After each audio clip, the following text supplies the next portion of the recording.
Five elements pervade within and without to be called body and mind.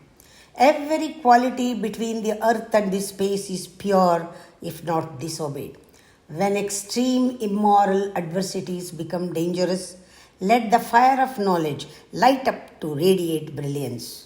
ಒಳಹೊರಗೆ ಪಂಚಭೂತಗಳು ಪಸರಿಸಿ ದೇಹ ಮನಸ್ಸುಗಳೆನಿಸಿರಲು ಭುವಿಯಿಂದ ಅಂತರಿಕ್ಷದವರೆಗಿನ ಸರ್ವಗುಣಗಳು ಪರಿಶುದ್ಧವೇ ಉಲ್ಲಂಘಿಸದಿರಲು ಅತಿರೇಕದ ಅನೀತಿಯಲ್ಲಿ ಅನಿಷ್ಟವನುಗೈದು ಅಪಕಾರಿಯಾಗಿದ್ದಲ್ಲಿ ಜ್ವಲಂತ ತೇಜಸ್ಸಿನ ಜ್ಞಾನಾಗ್ನಿ ಹೊತ್ತಿ ಜ್ಯೋತಿರ್ಮಯವಾಗಲಿ. ಅತಿರೇಕದ ಅನೀತಿಯಲ್ಲಿ ಅನಿಷ್ಟವನುಗೈದು ಅಪಕಾರಿಯಾಗಿದ್ದಲ್ಲಿ ಜ್ವಲಂತ ತೇಜಸ್ಸಿನ ಜ್ಞಾನಾಗ್ನಿ ಹೊತ್ತಿ ಜ್ಯೋತಿರ್ಮಯವಾಗಲಿ.